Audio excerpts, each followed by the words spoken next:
Assalamualaikum warahmatullahi wabarakatuh. Kembali lagi dengan saya dan kali ini kita akan membahas tentang seputar PPDB tahun 2023. Dan yang akan saya bahas di sini adalah beberapa pertanyaan dari kolom komentar ya. Yang pertama adalah apakah bisa jalur zonasi sementara lokasi sekolah ke rumah memerlukan waktu kurang lebih 20 menit. Oke, saya jawab ya. Jadi untuk PPDB jalur zonasi itu seleksinya menggunakan jarak dari rumah ke sekolah tujuan kita, bukan menggunakan waktu tempuh dari sekolah ke rumah kita. Oke ya, itu ya. Nah, jarak ini kalau di dalam map itu titik lokasi rumah kita dengan titik lokasi sekolah kita itu ditarik garis lurus. Nah, itulah jaraknya. Nah, di tahun lalu saya sudah membuatkan panduannya bagaimana cara mengukur sekolah tujuan kita, jarak sekolah tujuan kita ke rumah kita. Oke, saya di sini ada playlist PPDB, silakan dibuka. Nanti kalau kesulitan mencari, saya share linknya di kolom deskripsi ini ya. Silakan dilihat. Nah, di sini sudah ada ini ya. Cara cepat ukur jarak rumah ke sekolah tujuan. Jadi cukup dengan menggunakan fasilitas map yang ada di HP kita, nanti akan kita ketahui berapa jarak dari rumah kita ke sekolah kita. Oke, itu saja ya untuk pertanyaan yang pertama. Pertanyaan yang selanjutnya yaitu kalau jalur zonasi tidak bisa masuk bagaimana? Oke ya. Saya jelaskan dulu untuk jalur zonasi. Jalur zonasi itu ada dua. Ada yang disebut zonasi dalam, ada yang disebut dengan zonasi luar.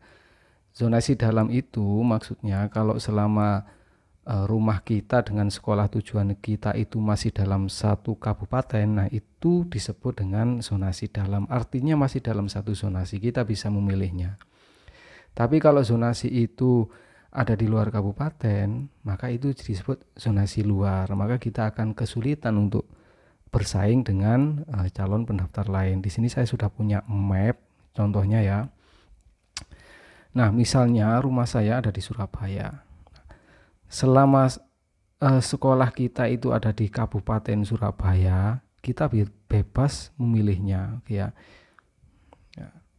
Ya, milih sekolah manapun di Surabaya selama dalam kabupaten kita bisa memilihnya.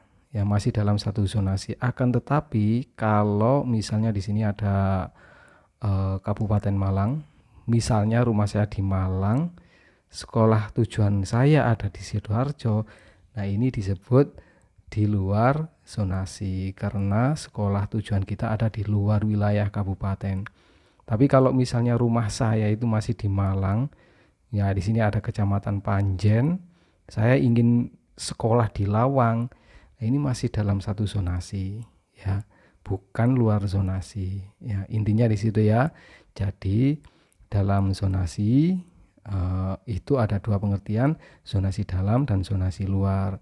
Kalau zonasi dalam itu wilayahnya mencakup satu kabupaten atau satu kota. Kalau di luar kabupaten itu sudah zonasi luar, itu ya.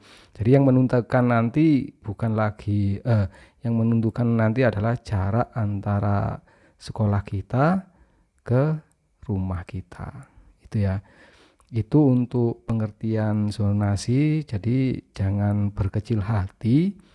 Insya Allah nanti ada 5 tahapan 5 tahapan pendaftaran ya. Ada 5 tahapan, silakan diikuti semuanya. Insya Allah keyakinan saya kalian pasti bisa masuk.